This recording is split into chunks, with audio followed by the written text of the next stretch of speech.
آج بولنے کا موقع دیا۔ سر، میں اپنی بات کا آغاز کرنے سے پہلے ایک شعر پڑھنا چاہوں گا جس سے جموں کشمیر کی عوام کے ان کے جذبات اور ان کی تکالیف کی عکاسی اس ایوان میں ہو سکے گی۔ شاعر نے کہا کہ آج وہ کشمیر ہے محکوم و مجبور و فقیر، کل جسے اہل نظر کہتے تھے ایران صغیر، سنائے افلاک سے اٹھی ہے آہ سوزناک، مرد حق ہوتا ہے جب مروب و سلطان و امیر، کہہ رہا ہے داستان بیاداری ایام کی، کوہ کے دامن میں وہ غم خانہ دے خانہ پیر۔ اور کسی اور جگہ پر ایک شاعر نے اچھا کہا کہ گھات میں صیاد پہلو میں ہے کھٹکتا تیر کا، ایک پہلو یہ بھی ہے کشمیر کی تصویر کا۔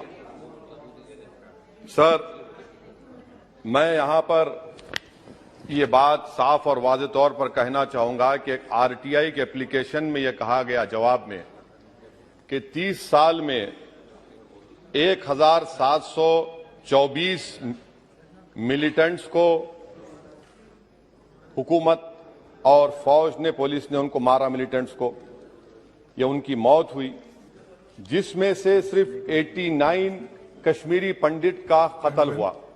اور سر، حیرت کی بات یہ ہے کہ کشمیری پنڈت کے تعلق سے بڑے غم اور آنسو بہائے جاتے ہیں، مگر 30 سال میں ایک ہی آدمی کو کورٹ نے اس کو سزا دی، اور وٹنس کون تھا؟ کشمیری مسلمان ہردے ناتھ ونچو کے قتل کے کیس میں۔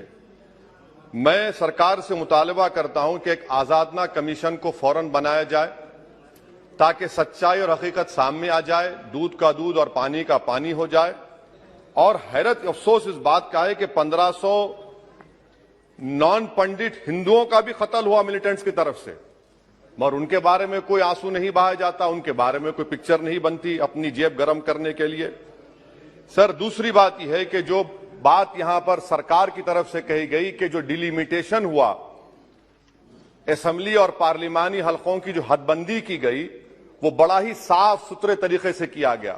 کتنا صاف ستھرا تھا دیکھیں سر، اننت ناگ کو انہوں نے ملا دیا پونچھ اور راجوری سے، اتنا صاف ستھرا تھا کہ ساؤتھ کشمیر ایک ایسا علاقہ ہے جو کمپلیٹ ایتھنیکلی کشمیری ہے، وہاں سے آپ اس کو ملا دیے پونچھ اور راجوری میں۔ اگر دسمبر میں انتخابات ہوں گے تو مغل روڈ تو بند ہوگی، تو کسی کو آنا ہے تو ڈوڈا، ادھم پور، جموں، پونچھ سے اس کو آنا پڑے گا۔ کتنے ڈسٹرکٹ کراس کریں گے؟ یہ آپ کا صاف ستھرا مظاہرہ ہے۔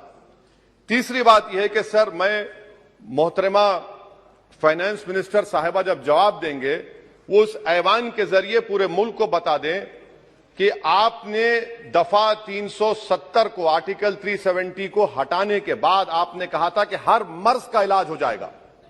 مرض کا علاج نہیں ہوا، مرض بڑھ گیا۔ جو مرض نہیں تھا پہلے، وہ مرض بڑھ چکا ہے۔ میں آپ کے ذریعے سے محترمہ فائنانس منسٹر صاحبہ سے جاننا چاہوں گا کہ اس ایوان پر آپ رکھ دیں کہ کتنا ایک پیسہ انویسٹ ہوا نہیں ہوا۔ ایم او یو کی بات مت کریے، کاغذات تو بہت نکلیں گے، مگر ایم او یو نہیں بلکہ ایک پیسہ کتنا آپ نے انویسٹ کشمیر میں کروایا۔ دوسری بات یہ ہے سر، ایک طرف سرکار بولتی ہے ہم پرائیویٹائز کریں گے پورے ملک میں ایل آئی سی اور سب چیز، مگر یہاں پر ہارٹی کلچر کو پبلک سیکٹر انڈرٹیکنگ بنا دیا گیا۔ جو کشمیری اپنا سیب بیچتا تھا، آپ اس کو کہہ رہے ہیں نہیں اب ہم پی ایس یو بنا دیے ہیں۔ یہ آپ کا صاف ستھرا اور آپ کی راہ دکھاتا ہے۔ پاور آپ کا برقی کا، آپ نے اس کو سینٹرل پی ایس یو سے جوڑ دیا۔ تیسری بات یہ سر، آپ کی اکنامک پالیسی ہے کیا پھر کشمیر کے لیے؟ یہاں پر ایک پالیسی، وہاں پر ایک پالیسی، کون سی کنٹینیویشن ہے؟ آپ تو یہاں پر ایک اپنا رہے ہیں، وہاں پر الگ لوگ اپنا رہے ہیں، اس میں کوئی انٹیگریشن نہیں ہے۔ سر، فارما ٹریڈرز پر دھاوے ہو گئے، ریٹ پڑ گیا، جو سپلائرز ہیں ان پر ریٹ پڑ گیا، ٹول پوسٹ ختم کر دیا آپ نے، 114 رائس مل بند کرنے کے دہانے پر آ گئے۔ اس کا جواب نہیں ہے صحیح ہے غلط ہے۔ اچھا سر، پھر